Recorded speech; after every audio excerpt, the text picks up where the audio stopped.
राज्य सरकार के सुशासन के ध्येय के तहत जवाबदेही, त्वरित, पारदर्शी एवं समयबद्ध जन समस्याओं का निस्तारण करने हेतु प्राधिकरण कार्यालय में प्रति सप्ताह संबंधित अधिकारियों की उपस्थिति में मजमे आम नियमित जन सुनवाई आयोजित किए जाने का निर्णय लिया गया है।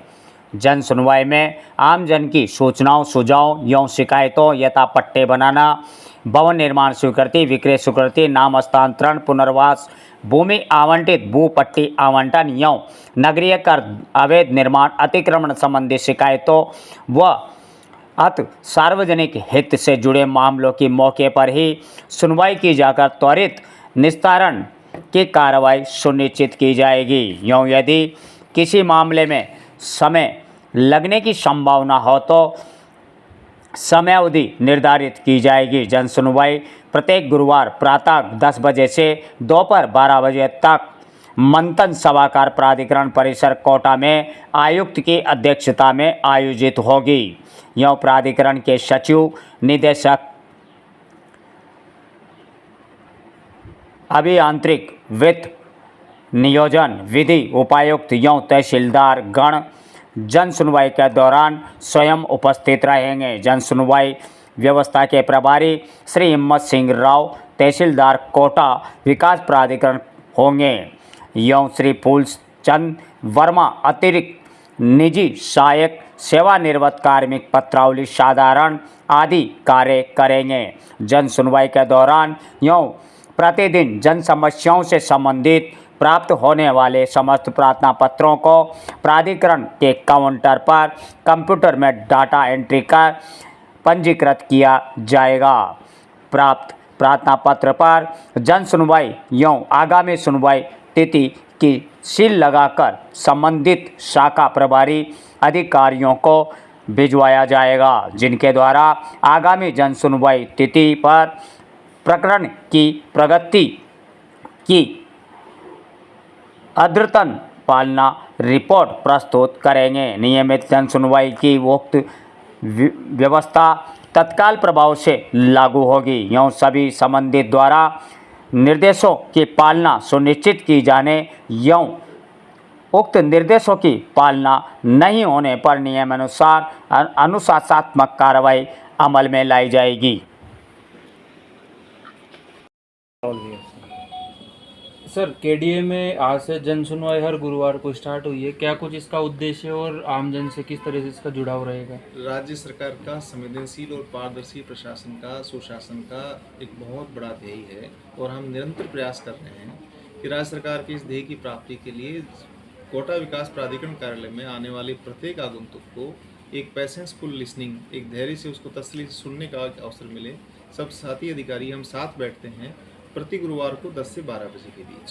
सर, कोटा में यूआईटी के सैकड़ों की तादाद में प्लाट खाली पड़े हुए हैं सर, उनमें पानी भर जाता है जिससे आसपास के मकानों में नमी आ जाती है और इसके कारण उक्त प्लॉटों में लगभग अब 3 से 4 बच्चे डूब के मर चुके हैं। एक दंपति का पूरा मकान धराशायी हो चुका है। कहीं सैकड़ों बार, यानी राज्य सरकार ने भी कई बार आदेश जारी किए, लेकिन उक्त प्लॉटों का अभी तक किसी तरह का कोई निस्तारण नहीं हो पा रहा और इससे क्या है सर, बीमारियां हो रही है। देखिए, ये समस्या लगभग सभी शहरी निकायों में होती है। लोग प्लॉट खरीद लेते हैं और उस पर अपना निर्माण कार्य कराते नहीं हैं, तो हम निर्माण शास्त्री लगाते हैं और इसके अलावा जो हमारे जो नियम हैं उनमें जो भी प्रावधान होते हैं उसके मुताबिक कार्रवाई करते हैं। तो ऐसे जो भी प्लॉट्स हैं जिनमें ज़्यादा समस्याएं होती हैं तो हम खुद भी उसमें मड पंप लगाकर पानी भी निकलवाते हैं और जो भी कुछ कार्रवाई करने की होती है वो करते हैं। लेकिन विशेष रूप से इसमें पेनल्टी शास्ति लगाने का एक बड़ा स्टेप है जो हम ऐसी सभी प्रकरणों में हम कर रहे हैं। सर, पहली बार आज जन सुनवाई आयोजित हुई, क्या कुछ आपके सामने समस्या आई आमजन से रिलेटेड? या देखिए, काफ़ी सारे प्रकरण ऐसे होते हैं जो कहीं न कहीं कोटा विकास प्राधिकरण की अलग अलग शाखाओं में, कोई लीगल शाखा में, कोई सेल सेक्शन में, कोई किसी तरह की प्लानिंग सेक्शन में, कहीं कोई किसी लेवल पे पेंडिंग रहता है। तो वो इसको समस्या को एक अंतिम पड़ाव तक वो प्रकरण पहुंच जाए, तो हमने एक ये व्यवस्था दी है कि हर काम का एक निश्चित समय रेखा उसकी निर्धारित करें और उस निर्धारित समयावधि में वो अधिकारी जिसको जो काम कराना है, उसका कोई साइट प्लान बनना है, उसका कोई लीगल ओपिनियन आनी है उस पर, और कुछ जो कुछ भी कार्रवाई होनी है, कि छोटे छोटे काम होते हैं, लोग उसकी वजह से तकलीफ में आते रहते हैं। सर, और वो अनंतपुरा रोज बड़ी तादाद में यहाँ आते रहते हैं। तो हम अनंतपुरा से MBS मार्ग जो बोला जाता है, जो अनंतपुरा जो नया थाना बना है, वहाँ पर UIT की करोड़ों की भूमि पड़ी हुई है। उक्त भूमि पे लगातार अतिक्रमण होते जा रहे हैं। वहाँ पर लोग जो रह रहे हैं वही उस भूमि को 100 रुपये के 50 रुपये के इकरारनामे पे बेच रहे। इससे हमारी UIT को, हमारे विकास प्राधिकरण को, हमारी राज्य सरकार को लगातार आर्थिक नुकसान हो रहा है सर। मैं हमारे नगर नियोजन शाखा से अनुरोध करना चाहूँगा कि इस भूमि को आप लोकेट करें और तहसीलदार जी के साथ में अपने ATP को साथ भेजें, और लोकेट करके उसमें क्या पोजीशन है उसको आप चिन्हित करके मुझे 2-3 दिन में इस बारे में पूरी वस्तुस्थिति रिपोर्ट पेश कीजिए। एक सर, ये नॉर्दर्न बाईपास का बहुत लंबा मामला चल रहा है, काफ़ी समय से चल रहा है, जिससे सर जो हमारा जो बाईपास जो बनता जा रहा है वो रुका हुआ है। तो इसके लिए भी सर सरकार अब यहाँ विकास प्राधिकरण ये प्रकरण हम एग्जामिन करवा कर जो भी वस्तुस्थिति होगी हम आपसे भी चर्चा करेंगे, बता भी देंगे आपको। आगे क्या मोटो रहेगा सर KDA का? विकास प्राधिकरण में आने वाले हर आगंतुक को, हमारे हर आउंटी को, हमारी शहर की आधारभूत संस्थाओं को एक ऊंचाई देने के लिए हमारे माननीय लोकसभा अध्यक्ष महोदय के भी निरंतर प्रयास हैं, और हमारी राज्य सरकार का जो भी ध्येय है कि हम संवेदनशील और पारदर्शी प्रशासन दें, हम उस लक्ष्य को प्राप्त करने के लिए निरंतर प्रयास करते हैं। Thank you sir.